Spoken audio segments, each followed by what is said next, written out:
हुआ है और साथ उसके छोटा नून भी दिया हुआ है। दोनों शक्ल हमें दी गई हैं। आपको एक तस्वीर नजर आ रही है, तस्वीर में लड़की खड़ी है नल के पास। टेबल के ऊपर नारंगी रखे हैं, ऑरेंज रखे हैं। इंग्लिश में हम ऑरेंज बोलते हैं, उर्दू में हम क्या बोलते हैं, नारंगी।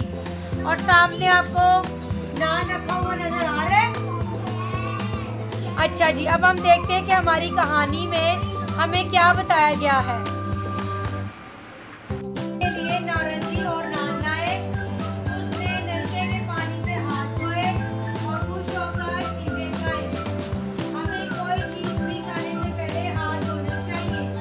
अब हमें इस कहानी में क्या बताया है कि उसके फादर जो है वो नारंगी लेकर आए और नान लेकर आए। किसके लिए? जो गर्ल आपको नजर आ रही है उसके लिए, नाहिद के लिए। ठीक है, नाहिद ने क्या किया? जब आपके बाबा को चीज लेकर आते हैं घर में, आप क्या करते हैं खाने वाली चीज को? हाथ धोते हैं। हाथ धोने के बाद ही आप खाते हैं ना? बच्चे हाथों से तो नहीं खाते कोई चीज। सबसे पहले हम क्या करते हैं? सबसे पहले हम हाथ धोते हैं। हाथ धोने के बाद बिस्मिल्लाह पढ़ते हैं। उसके बाद हम खाने वाली चीज का आगाज करते हैं। ऐसे ही करते हैं। Very good. अब आप देखिए, आपकी बुक में 2 सवाल दिए गए हैं। वो सवाल क्या है मैं आपको पढ़ के बताती हूँ। ठीक है, नान की शक्ल कैसी होती है? नान की शक्ल कैसी होती है? गोल। वेरी गुड, शाबाश। नान की शक्ल कैसी होती है? गोल होती है। अब एक और क्वेश्चन दिया गया है, नलके से क्या हासिल होता है? नलके को इंग्लिश में क्या बोलते हैं? टैप। क्या बोलते हैं? टैप।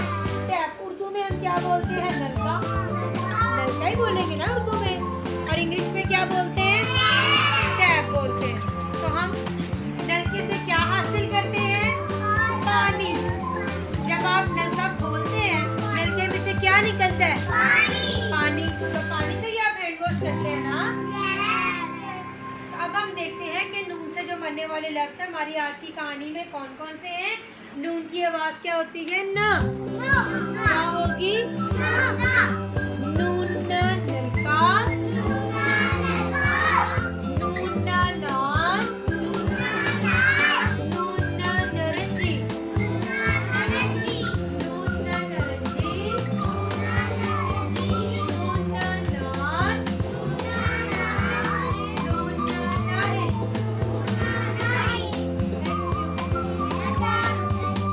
तलाश करके दायरा बनाएं। आपको ये सब चीजें वर्ड लफ्ज दिखाई दे रहे हैं। अब आपको ये देखना है कि इसके अंदर नून कौन सा है और कौन सा नून नहीं है। ये बताएं मुझे, नून है? ये नून की कौन सी शक्ल है? शाबाश, वेरी गुड। ये नून है? ये नून है? ये नून की कौन सी शक्ल है? छोटी। तो अब आपको पता लगा कि नून